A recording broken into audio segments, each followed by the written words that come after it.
I am so excited because today we're talking about something that is a concern for many business owners, many gym owners, and that is what to do if you're having a bad year, what to do if you're not on track. This was inspired. I was on a call this past week with Pat Rigsby and a bunch of other gym owners in a group that he leads. Somebody asked about this. They're not feeling great, having some head trash because they're just not quite where they had hoped to be.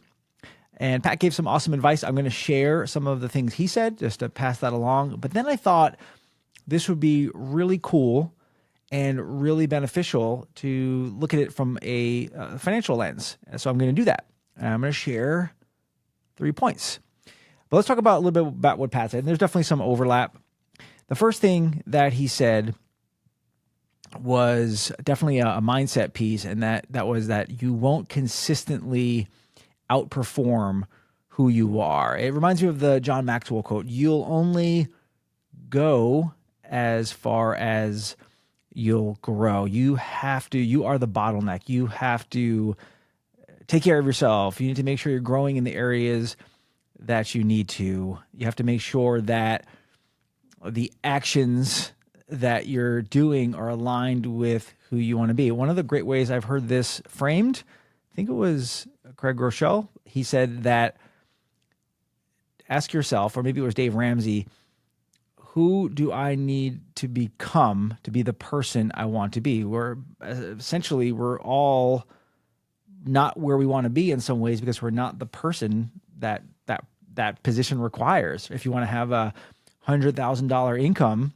what would that person look like that has $100,000? Would they sleep in all day and play video games? Obviously not. They'd be getting up, taking care of themselves, and having some priorities, and et cetera, et cetera. The second thing he said was to kind of do the opposite of what most people do. Most people will start, poor me, the economy is bad, my clients are no good, I'm in the wrong market.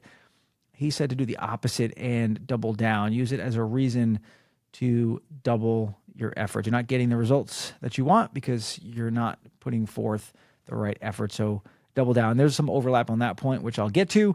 And the third one was, he said, of all the people that he talks with, all the clients and gym owners that he consults with, that it comes down to planning. Most of the time, the turning point is when we plan. And most of us can say when we're in a little bit of a lull, in a little bit of a quote unquote rut, that we're not planning. Are we thinking about the next day? Right now, for me, as I'm recording, it's only noon, but at some point, I'm going to think about tomorrow. What do I want to write about? Who do I need to reach out to? What are the top tasks I need to get done? When I'm doing that, then I do better. It's not rocket science, but it's so often missed. Let me get to my points that I think will just enhance it from a financial perspective.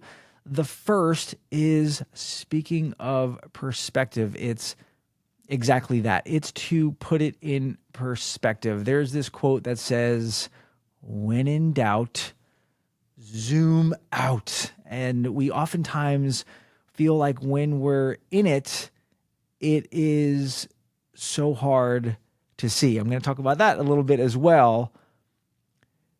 He compared it to investing. If you look at the stock market over the last 40 years, we know it does a lot of ups and downs. This is such an awesome analogy. I thought it was brilliant. That is, some years in the stock market are what? Some of them are way up. Some of them are way down.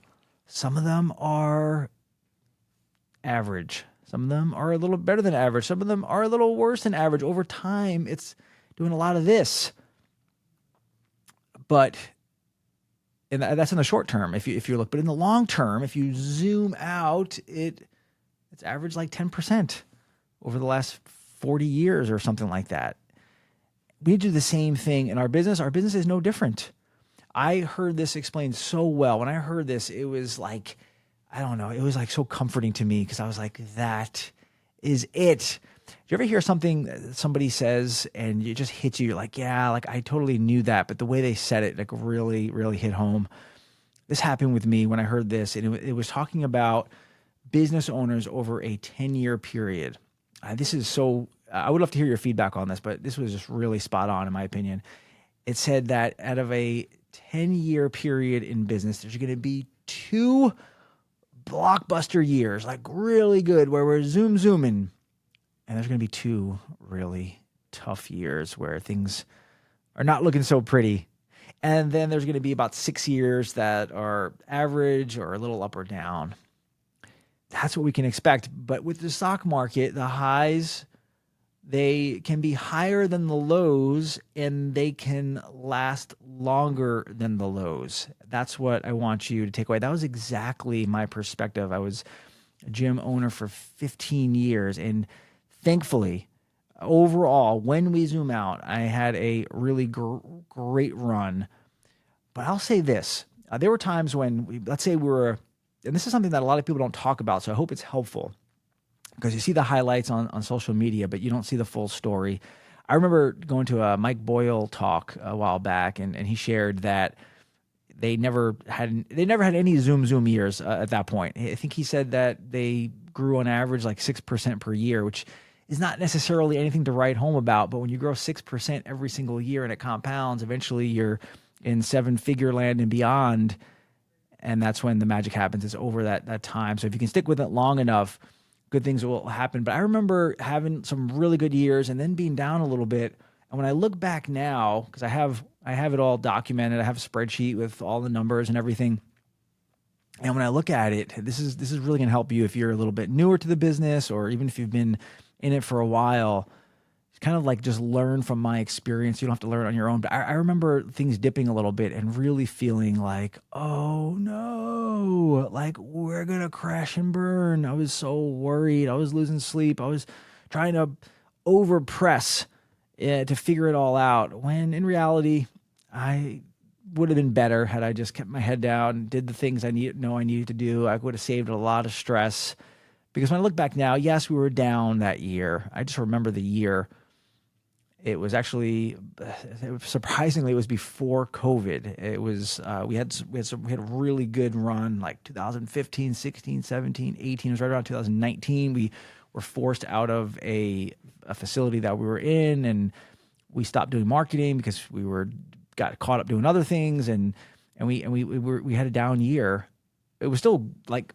It was still good, relatively speaking. We were still very profitable, but just compared to the previous year, it wasn't that great. And I just really let it get to me when it would have been better looking back now. So I encourage you, if that's you, when you look back one day, when you're old and a little gray like I am, you'll hopefully look back and you won't make that same mistake.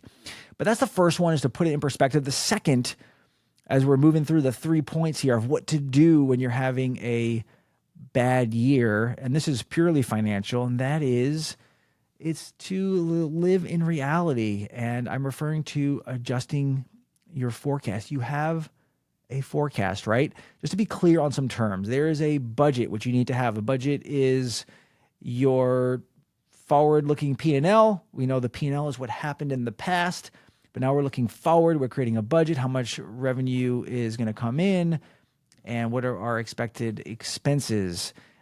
Then we have a forecast that is similar in a lot of ways to the budget, but it changes over time. It is dynamic, especially when we're looking at a cash flow forecast, because the number one rule in business is to not run out of cash. So if we are having a down year, step number one, have a forecast. So if you don't, that's your takeaway from this episode, your life-changing takeaway. But if you have that, that's not supposed to be a static thing. It's supposed to be a dynamic thing. It's supposed to be something that changes. I change mine monthly because I may get more clients than I expected. I might get less clients than I expected. I might have clients that stop. I mean, they're crazy, but it happens. I might, who knows? There's lots of things, unexpected expenses, or even just decisions that I made because we make our budget, but then we get new information and things change. So it needs to It needs to be adaptable. The accounting tells the story of our business. The numbers don't lie. I think there are two sides to this. I just heard a really, I won't say who it is, but somebody that I really respect, really, really, really do. And they were just talking about the value of the numbers. It comes from a lot of the Keith Cunningham's teachings. And there's so much truth to that. And this is the thing I would normally say is that I am the numbers guy, and the data tells everything. If you aren't getting enough leads, it's because you're not doing enough marketing. And you could look at that. And there's a lot of truth to that. At the same time, there is an actual story. And if business were only about the numbers, then the people who are smartest with the numbers would always do the best. But that's not the case. There are some really successful business owners that aren't necessarily experts on the spreadsheet side of things. Maybe they're not, they don't have that engineer mind per se. Sometimes they do worse because they overthink things. So there's a lot of things that go into the business, and the numbers are a huge, huge, huge part of it. But there's also another story at play that you need to know. With all that said, you need to look at those numbers and figure out what that story is telling you in combination with all the other things that you know about the business. Yeah, sometimes there's a lag. Just because the numbers aren't working out doesn't mean that you should take drastic measures. It doesn't mean you should do this or that. It's a piece of the puzzle for sure, and you need to acknowledge that. Face that reality. Don't hide your head in the sand, because that's not going to help anybody. Adjust the forecast. What do you need to do? And what do you need to do to make positive changes? Maybe you have to cut out some things, and that's really sad. But it's even more sad when you go out of business. I can't tell you how many times businesses do have notice. Their sales are down, but they're not adjusting accordingly. They're still bloated on the expense side. They're not taking action on the sales side. They're not raising their prices. Whatever the thing is that they need to do, they have to adjust. I have a client that recently is having a down year because it happens. I know people will tell you, like, just do this, and everything will be perfect. It's not true, and it's not true for any business. There's a lot of things that are outside of our control. Sometimes it's not linear. Let's just say this person, they had to cancel a trip they were excited about. They canceled it because their forecast had to be adjusted. Okay, I think I beat that pretty good. Let's move on to the last one. And this is the big sales pitch is coming. I'm kidding, but seriously, it's to get support. Business is tough. It's kind of a solo thing in a lot of ways. You're on your own. Not a lot of people can relate to you. Most of our population, they're either not business owners or they shouldn't be business owners, and they can't understand what you're going through. So it's really important to get that support. As humans, we all have needs, and a lot of those needs involve people. We need encouragement. We need containment. We need advice. The list goes on and on of the human needs that we have. So we have to make sure we're getting that support, because regardless, I'm as positive as they come, but life and business get hard, and we need to have that life team or that business team or that support team that is lifting us up in those moments. You'll never see a super successful business person that doesn't have a good support system. It's not possible, because you cannot do it alone. If you think you can do it alone, that is your problem. You need support. And I struggle with that a little bit myself as a real doer. The other thing about getting support is, if you ever heard this quote, it's that it's hard to see the label when you're inside the jar. We don't. They're called blind spots for a reason. We don't see them. So a lot of times we need somebody else to pull them out. You need somebody that's going to give you grace. They're going to sort of accept you and be kind to you and compassionate, but at the same time, they're going to give you some truth. They're going to say, listen, this is something you've been complaining about for a couple of weeks now. It's time to do something about it. Or they're just going to give you a different lens to see things through. They're going to ask you questions to help you arrive at better answers. When you're trying to do it all on your own, especially if you're not journaling or doing anything to get some perspective, it's going to be next to impossible I will say it will be impossible to reach your potential without getting that support. And finally, it's to help you stay focused, because we all can get distracted, even the most focused among us. When I do a test, like if I do the Strength Finder test, I rank really high. I think it's either 1 or 2 on focus. And that's interesting because sometimes I feel very distracted. It's hard to focus. There's lots of messiness in business and life and people issues. And I'm on the higher end. So if you're not on the higher end, you might have other strengths that I don't have. You really need a coach because a coach can help you stay focused, give you accountability. That's one of the things my clients appreciate the most. We are working toward a goal. There are steps to get there. Going to give them accountability because if we constantly just keep shifting our focus, we are going to miss the mark massively. So they'll help you stay focused because when things get tough, the natural reaction is to start doing other things. And that's my final piece of encouragement is there is a balance here because sometimes you're just doing the wrong things, then you're not going to get anywhere. But if you are doing the things that you know are right, for example, you're getting out there, you're meeting people, you're telling them what you do, you're using powerful stories, you're interesting, you're asking them questions, you're trying to deliver value. You don't have to be a business expert to know that those are good things. Those are good activities. You're calling people, you're texting, you're sending handwritten cards, you're connecting in a healthy, valuable way on social media, you're doing your budget, you're updating your forecast. There are some activities that we just know are really good.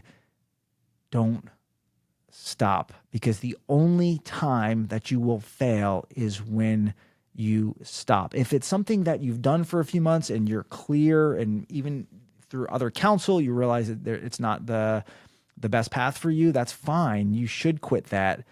But these tried and true things, these things that are principle based, don't stop because it's just a matter of time. It never feels like it in the moment. It's only when you look back when you say, that is how we got here, by doing these things that never felt like they were moving the needle. They are. I'm living proof of that, and I just want to encourage you with that as I sign off here. I hope you like this. This is a totally exciting and different podcast because I'm using a brand new platform. I finally stepped up my game. There's better quality video. If you're seeing this on YouTube, there's better quality everything because I'm in a really high level setting here. And the goal for that is just to make it a better experience for you, make it easier to listen to. And sometimes people connect better by seeing the video, and we'll get better over time, just like you will with everything you're doing. I just want to take this opportunity to thank you. If you need any help, if you think that I might be a good coach for you, I'd love to have that conversation. Reach out to me on social media, Billy Hofacker, or through the website, yourfitnessmoneycoach.com. It's in the process of being updated. So there's some good updates already. Going to be adding resources and calculators and all types of things to help keep you focused. Until next time, you're listening to the Your Fitness Money Coach podcast.